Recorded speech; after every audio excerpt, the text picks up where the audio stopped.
Salut à tous, j'espère que vous allez bien. Donc, petite vidéo mise à jour sur le Bitcoin et l'Ethereum. Donc, on est mercredi, il est 20 h. On est en live sur Twitch. Il y a le Twitch qui vous passe le bonsoir. Donc, n'hésitez pas à nous rejoindre, bien sûr, si vous voulez qu'on analyse d'autres cryptos, si vous voulez qu'on discute trading et pourquoi pas passer une petite soirée en live, ce serait pas mal déjà, connaître la communauté. Donc, n'hésitez pas à nous rejoindre. Et aussi à me suivre sur Twitter. J'essaye de faire des mises à jour sur Twitter s'il y a un changement sur la structure, ce que je compte faire, etc. Donc vous avez le lien dans la description sous la vidéo. Et je fais aussi des petits shorts, des petites vidéos d'1 à 2 minutes sur TikTok. J'ai essayé de les poster en même temps sur YouTube quand je peux, parce qu'il y a des shorts aussi sur YouTube. Donc ça peut être pas mal pour garder en vue la structure petite time frame, donc 1-2 minutes, hein, c'est vraiment pour donner la direction que j'attends et s'il y a du changement. D'accord? Voilà, je vous mets le petit warning et let's go.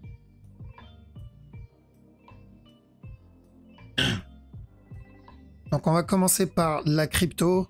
Je mets bien sûr dans en bas le timecode si vous voulez passer de l'un à l'autre, hein, comme vous voulez.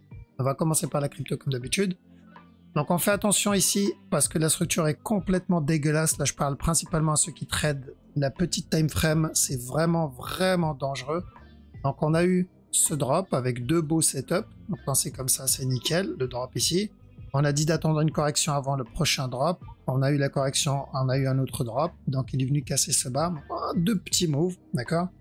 Et ensuite ce up, d'accord. Ce up, personnellement, j'ai pas pu le prendre parce qu'on s'attendait à une correction un peu plus grande, au moins un dernier plus bas.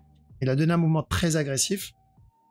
Une fois le up obtenu, là on s'est dit, tant que ce top n'est pas cassé, on cherche de la vente classique hein, pour au moins un regular flat. L'objectif c'est de revenir péter le bas, donner un setup ici, drop, objectif atteint. Là, regular flat, je crois c'est là où j'ai fait une vidéo TikTok et j'ai posté un tweet où j'ai dit, attention, on risque un regular flat dans la time frame inférieure, d'accord, pour ceux qui cherchaient le gros en 4 heures. Donc il y avait le risque d'un regular flat time frame inférieur. Je crois quelques minutes ou heures après, on a eu ce gros mouvement agressif, d'accord. L'objectif c'était revenir péter le top, d'accord. Donc on en est toujours à là. Là on a dit de faire attention à un regular flat. L'objectif c'est ce top, c'est toujours le cas. Le seul problème ici, c'est ce qui me fait derrière. J'ai beaucoup de mouvements agressifs et j'ai très peu de corrections en vrai. Donc, à chaque nouveau plus bas, ça va être la même chose que ce que j'ai dit sur TikTok. Tant que ce bas là n'est pas cassé, on peut tenter ce regular flat. Ce flat en tout cas. D'accord, mais ce n'est pas la même time frame. Là, je parle principalement aux traders court terme, donc 1 heure, voire moins. D'accord. Donc à chaque nouveau plus bas, tant que ce bas n'est pas cassé, on tente ce flat pour au moins un dernier plus haut. Donc l'objectif c'est ce top là. Ici, j'ai un mouvement agressif. Là, il peut très bien me donner une correction, un drop ici, avant de valider ce flat. D'accord, c'est possible. S'il revient péter ce bas, je retente la même chose. Je retenterai la même chose au pire des cas pour un running en interne. Donc ce point, il va être très important pour invalider ce regular flat. Parce que oui, s'il casse ce bas-là, ben, on sera probablement en train de valider le flat 4 heures. D'accord, je vais aller sur celui-là parce que j'ai pas la mèche dégueulasse là. S'il casse ce bas, on sera probablement en train de valider le flat 4 heures. Mais pour le moment, si je vois bien, j'ai une impulsion, j'ai eu mon impulsion, et j'ai eu un mouvement correctif ici. Et là je suis en train d'avoir pardon, un mouvement correctif. Donc par règle, je suis obligé de le traiter de la même manière. Même si oui, j'aimerais bien qu'il chute et vienne casser le bas tout de suite avant le retournement, ça c'est ce que j'aimerais avoir. Mais je ne peux pas garder un biais dans un trade en fait. Je suis obligé de m'adapter à la structure. Je peux très bien me dire, allez, j'ai cherché un regular flat, je vais chercher ça et rien d'autre. Et fermer les yeux sur la structure qui est en train de changer, mais c'est dangereux. Je suis obligé de m'adapter. Donc, la structure 4 heures, pour le moment, elle ne change pas. Donc, même s'il nous donne ça et ça, elle reste quand même corrective. Donc, on peut très bien voir ça avant le up.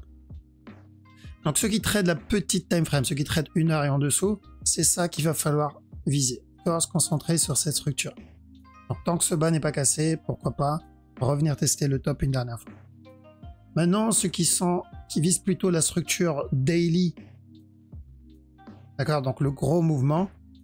Donc ceux qui trade, par exemple, si j'ai mes deux types de trades, un trading spot et un trading futur.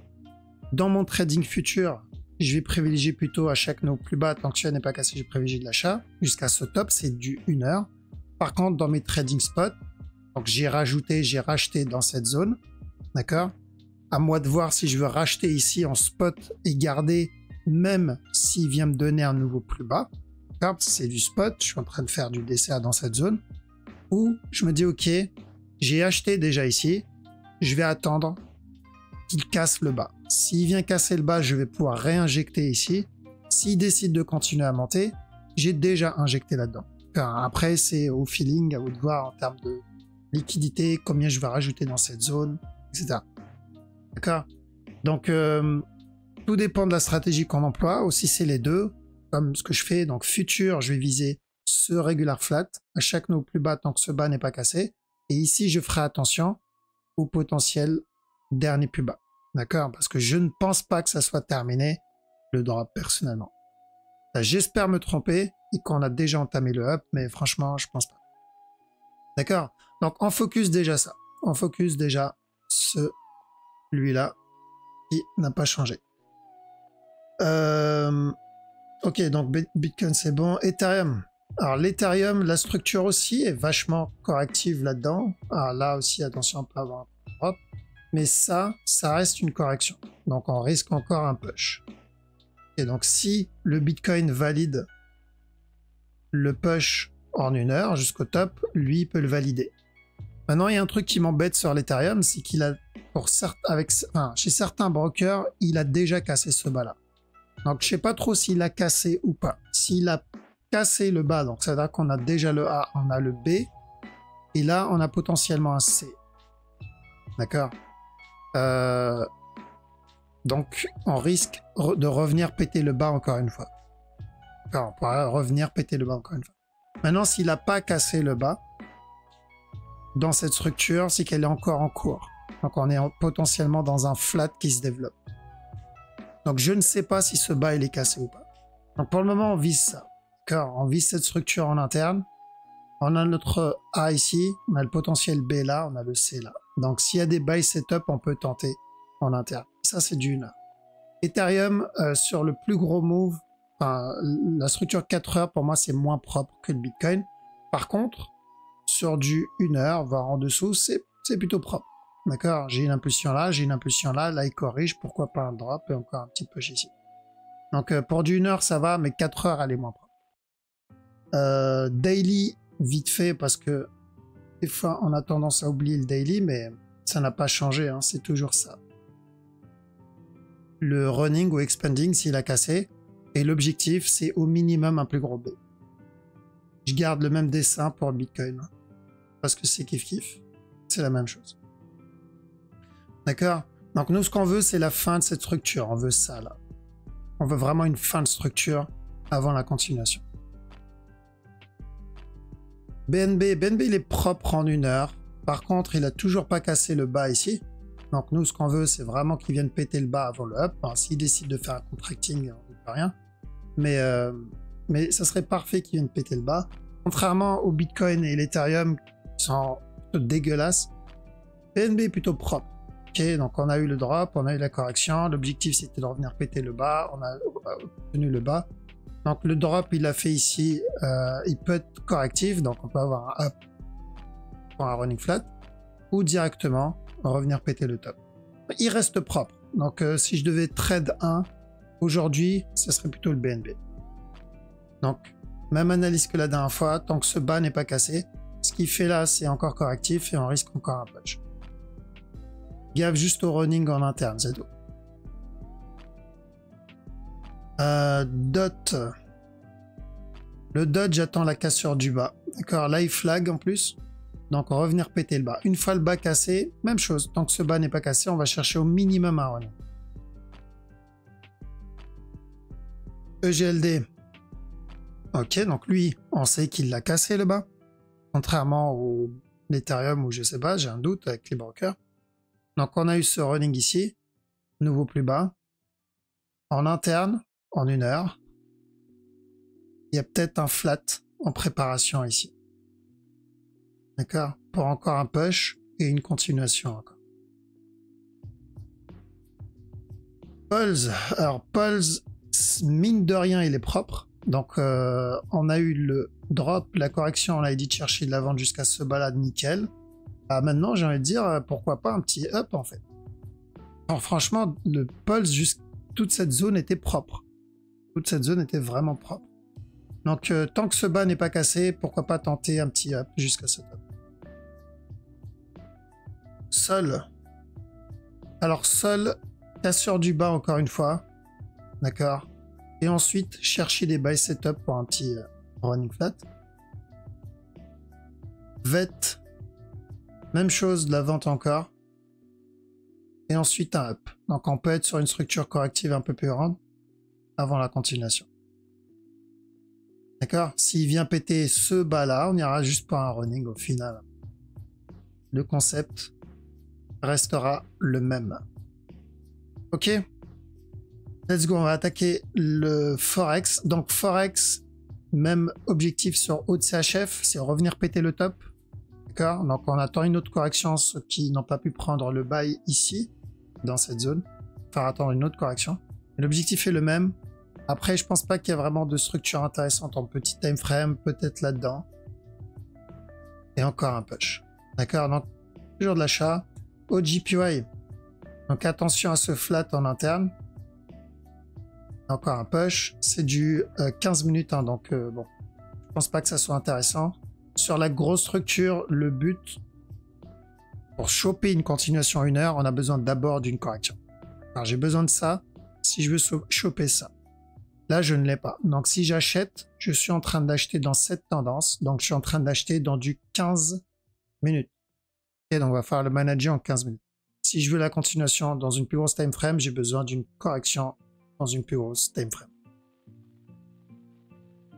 Au USD, on attend la correction aussi. Et ensuite le up. D'accord? Donc là, si vous avez des sell setup, ça se tente, mais dites-vous que c'est pour une correction. Lui, c'est comme au GPY. C'est comme au GPY. De toute façon, les GPY, il y a beaucoup de GPY qui se ressemblent. Mais au CHF, c'est comme au GPY. J'ai un A ici, j'ai un A ici. J'ai toujours pas mon B en 1 heure pour la continuation. Donc ça va être même chose, des trades en petite time frame. Donc ça va être principalement du 15 minutes voire en dessous. Là j'ai un petit buy setup, ça peut se tenter, je fais attention à la cassure du top au cas où. Pour le flat. CHF JPY. Donc c'est du JPY, donc ça va être la même que les autres, juste un gros mouvement agressif. Donc j'attends toujours le B, je touche pas à celui-là de toute façon. Il y a beaucoup de JPY que je vais éviter de toucher en ce moment. Il n'y a que Euro JPY où on est dedans pour certains et du coup juste à monter le break-even. Mais si on n'est pas dedans, c'est risqué. Le DAX, donc on avait dit d'acheter dans cette zone, l'objectif c'est ce top, c'est toujours pareil. Alors même s'il me donne ça, ça va être toujours la même direction. Casser le top. DXY, correction. Et ensuite de la vente encore, donc ça c'est ce qu'on attendait. Et en interne, faites attention, vous pouvez avoir un running, même avoir ça, ensuite un drop. Eurode, on cherche des buys quand on cherche de l'achat. L'objectif c'est venir péter le top. Par contre, attention, en 15 minutes, il y a un potentiel flat là-dedans pour ce A, ce B, parce que moi chez mon broker, il n'y a pas cette mèche. Il le sait ici, donc attention au régular là-dedans. On peut avoir ça. Mais c'est du 15 minutes, donc même s'il revient péter le bas, je continuerai à chercher les buy setup pour la structure au-dessus. EuroJPY, donc comme j'ai dit tout à l'heure, EuroJPY, si vous êtes dedans, ici ou ici, peu importe, il faut monter doucement le break-even. Il faut vraiment monter, prendre des profits sur ce genre de move, parce que toute impulsion finit par corriger. D'accord? Toute impulsion finit par corriger. Toute impulsion finit par corriger. Donc impulsion finira par corriger. C'est là où on peut rentrer si on veut continuer à prendre le up. On n'oublie pas aussi que derrière sur la structure weekly, il y a le potentiel flat là-dedans. D'accord, il y a le potentiel flat. Tant que ce top n'est pas cassé, on risque un flat. S'il vient le casser, on ira pour un running, mais le régular est toujours possible. Donc ça se trade, bien sûr, ça n'empêche pas de prendre les bails comme on a pris là-dedans ou là-dedans. Ça n'empêche pas de prendre les bails. Il y en a peut-être même un en préparation ici. Ouais, il y en a peut-être un petit en préparation là. S'il continue à flag, par un dernier push, mais c'est du 15 minutes. Par le manager en 15 minutes, parce que si vous avez un retournement, ça sera une grosse impulsion 1 heure et il faudra vraiment avoir le temps de le manager. EuroNZD. Ok, donc EuroNZD, même direction. Donc l'objectif final, c'est ce top, mais attention au running d'abord. On peut avoir ça et ensuite, c'est pour ça, quand on était là, on avait dit quoi? On va venir donner à nouveau plus bas, mais j'ignore la vente et je me concentre sur l'achat. D'accord? Pourquoi? Pour un running au minimum qu'on a obtenu du coup. Donc, on fait attention au running tant que ce top n'est pas cassé. Et s'il valide le running, on retentera de l'achat aussi jusqu'au top. Parce que l'objectif final, c'est le dernier plus. EURUSD, attention petit flat. On va avoir ce ABC, ensuite un drop encore. Alors, pour la plus grosse correction. GBP Aude, on va attendre une correction d'abord et ensuite un push. GBP CAD, même chose. Revenir tester ce bas. Ce top, mais il est moins intéressant. Pourquoi? Parce qu'il y a le risque d'un petit running ici, en fait. Donc, je suis pas très fan de celui-là. GBP JPA, comme tous les JPA, c'est la même chose. J'attends le B. Si on trade ça, ça va être du 15 minutes. Et 15 minutes, je pense pas que j'ai quelque chose de différent. C'est en cours, 15 minutes. Je veux ça. Et ensuite, le buy. D'accord, donc c'est encore trop tôt. Les JPA, ils sont pas intéressants. Running flat ici, donc l'achat, l'objectif, c'est revenir péter le top. Et je crois qu'il y a un running baissier. C'est dans celui-là, ouais. Et celui-là, faire attention, tant que ce top n'est pas cassé, on risque un running baissier. D'accord, ça. Et ensuite le up. Si flag, c'est up.